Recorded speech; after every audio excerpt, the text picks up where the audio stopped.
Hay lugares en el mundo donde las iglesias están vacías y otros donde no caben más personas.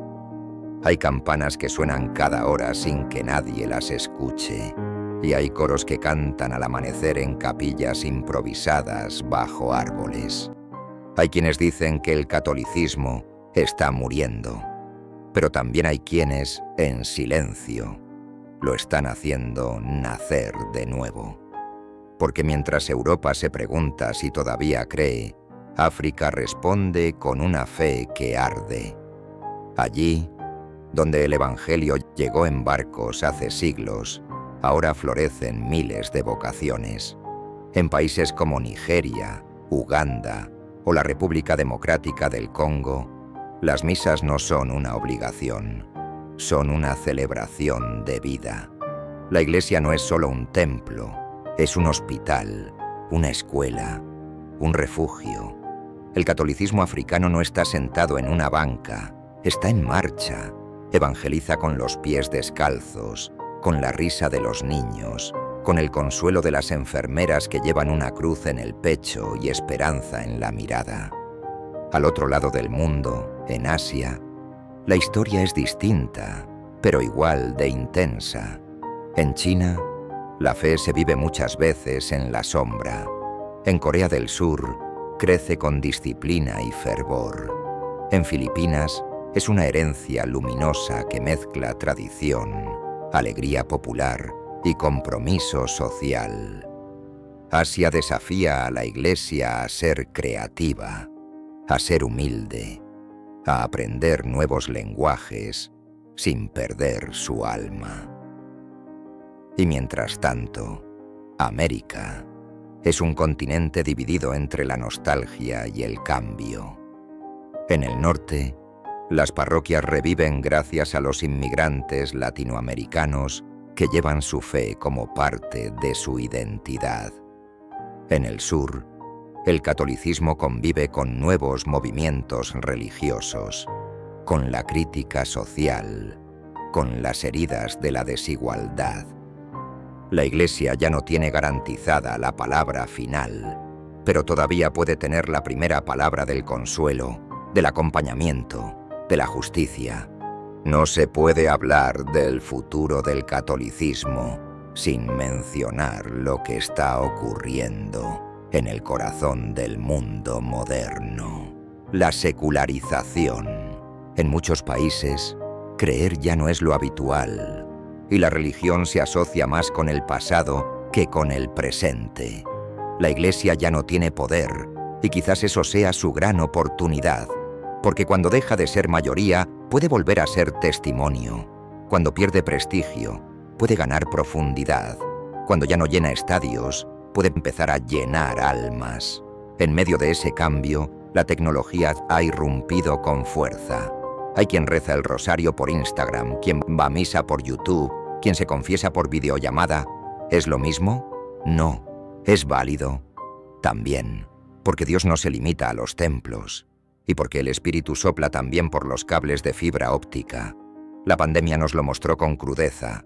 La fe no se apaga cuando se cierran las iglesias. Solo busca otras puertas, pero el catolicismo no es solo misa ni doctrina. Es también compromiso con el mundo. Hoy, más que nunca, la Iglesia alza su voz frente a la crisis climática, el drama de los migrantes, la pobreza que parece no tener fin. León XIV ha recordado que la fe no sirve si no toca las llagas del mundo, y que un cristiano que no lucha por la justicia no ha entendido el Evangelio. La Iglesia que viene no puede ser indiferente ni cómoda. Tiene que ser valiente y compasiva. En ese camino hay una palabra que suena cada vez más fuerte: evangelización. Pero no como conquista, sino como invitación. No como dogma, sino como propuesta de sentido.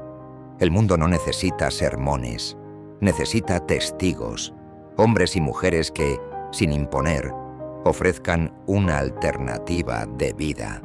Y en eso, los laicos son hoy el rostro más cercano de la Iglesia. Profesores, enfermeras, campesinos, madres de familia. jóvenes con inquietudes.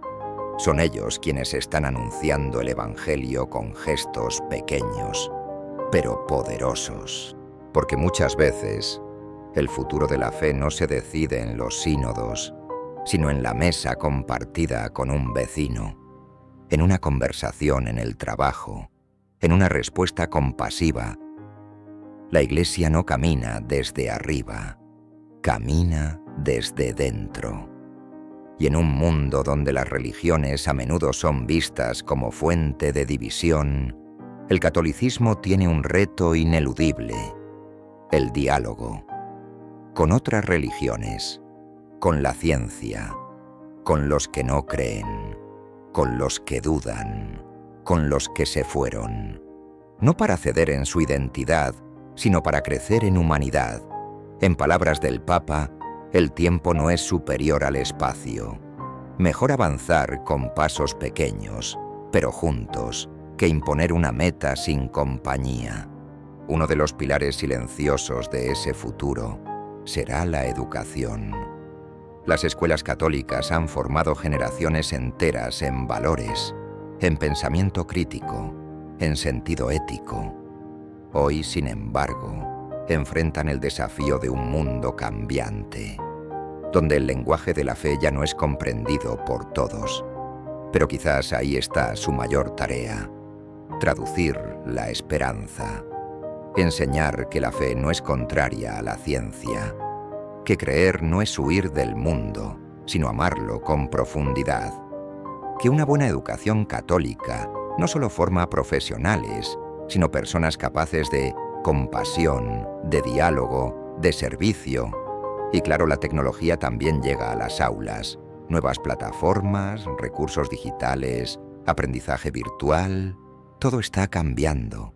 Pero si el corazón sigue latiendo, si la escuela sigue siendo un lugar donde los jóvenes se sienten escuchados, valorados, desafiados a crecer, entonces la misión continúa. ¿Y hacia dónde va todo esto? ¿Qué iglesia nos espera? Quizás una más pequeña en número, pero más viva. Una menos poderosa, pero más libre. Una iglesia que ya no será el centro del poder, pero sí un faro en la noche para quienes buscan sentido. Porque el catolicismo no es una institución que se aferra al pasado. Es una comunidad que busca el futuro con la memoria viva del Evangelio. Una red de creyentes que sigue diciendo: aquí estoy, incluso cuando el mundo no escucha. Una familia rota a veces, sí, pero que no deja de buscar reconciliación. Quizás el gran reto del catolicismo no sea crecer en cifras, sino en profundidad, en autenticidad, en ternura, en coherencia. ¿Y tú, que escuchas esto, eres parte de esa historia? No hace falta ser perfecto. Solo hace falta estar dispuesto a creer un poco más, a servir un poco más, a amar incluso cuando cueste, porque el futuro del catolicismo no se escribe en el Vaticano, se escribe en tu vida, en cada gesto de fe, en cada acto de justicia, en cada abrazo ofrecido sin condiciones. Y quizás, después de todo, el mayor milagro no sea llenar estadios de creyentes, sino encender un corazón cansado